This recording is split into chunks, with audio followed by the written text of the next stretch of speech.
మెదక్ స్టేడియంలో ఉన్న EVM strong room రిజిస్టర్ను కలెక్టర్ రాహుల్ రథ్ పరిశీలించారు. అనంతరం అధికారులకు పలు సూచనలు చేస్తూ సీసీటీవీల పర్యవేక్షణ, సెక్యూరిటీ పకడ్బందీగా నిర్వహించాలని మెదక్ నర్సాపూర్ నియోజకవర్గాలకు సంబంధించి కంట్రోల్ యూనిట్, బ్యాలెట్ యూనిట్స్ భద్రపరచడం జరిగిందని తెలిపారు.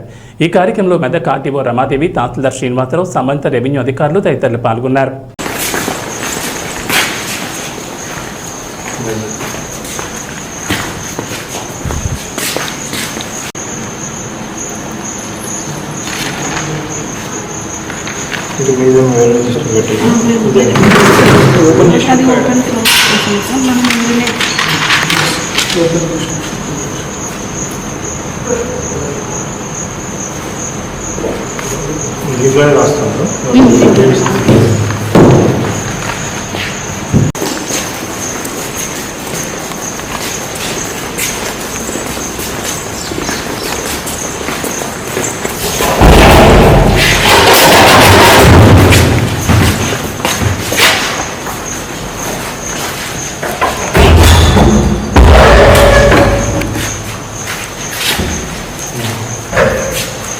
कितने लोग हैं आप?